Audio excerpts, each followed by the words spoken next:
Cardone বিধানসভা সমষ্টিৰ 34 নং ডিমৰীয়া সমষ্টিৰ পৰা আমি ছ'চিয়েল মিডিয়াত গম পাইছোঁ যে কাৰ্বিসকলৰ সমস্যাক লৈ বা ইয়াৰ ডিমৰীয়াৰ যি জাতি জনগোষ্ঠীৰ সমস্যাক লৈ মানে কিছুমান সমস্যা প্ৰতিহত কৰিবৰ কাৰণে আমি ছ'চিয়েল মিডিয়াত গম পাইছোঁ যে আমাৰে বোৱাৰী অৰ্থাৎ কাবেৰী দাস তেৰণপিক আমাৰ কাৰ্বি সংগঠনৰ পৰা বিভিন্ন সংগঠনৰ পৰা সমৰ্থন পায় প্ৰাৰ্থিত্ব পোৱা বুলি আমি জানিব পাৰিছোঁ আৰু সেই হেতুকে আমি টোপাতলি দীক্ষা বা ইয়াৰ দাঁতি কাষৰীয়া অঞ্চলৰ সব জাতি জনগোষ্ঠীয়ে বৰ আনন্দিত হৈছোঁ আৰু ইয়াৰ কাৰণে আমি এই প্ৰাৰ্থীক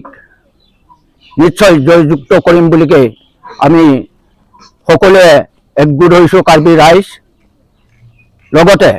অন্যান্য জনগোষ্ঠীসকলেও আমাক সমৰ্থন আগবঢ়াইছে আৰু সেয়েহে তাইক আমি আমাৰ ডিমৰীয়া সমষ্টিৰ পৰা এগৰাকী কাৰ্বি বোৱাৰীক আমি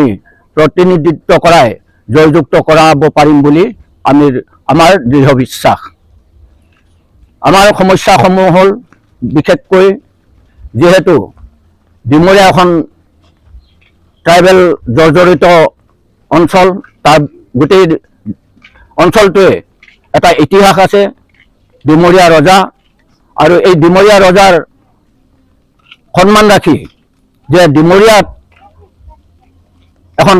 জনজাতি ৰাজ্য হৈও কেনেকৈ SC ৰিজাৰ্ভ হ'ল সেয়া আমি বহুত বিগত চৰকাৰবোৰৰ পৰা একো ফলাফল নাপালোঁ আৰু সেয়েহে এইবাৰ আমি সকলো জাতি জনগোষ্ঠীয়ে লগ লাগি তেখেতক আমি ইয়াৰ পৰা প্ৰতিনিধিত্ব কৰাই আমাৰ যি আশা সেইবোৰ পূৰণ কৰিব পাৰিব বুলি আমাৰ দৃঢ় বিশ্বাস আৰু সেয়েহে আমি তেখেতক জয়যুক্ত কৰাৰ কাৰণে আমি যিমান পাৰোঁ আমি দেহে কেহে লাগি সহায় কৰিম বুলি আমি আগবাঢ়িছোঁ। ধন্যবাদ।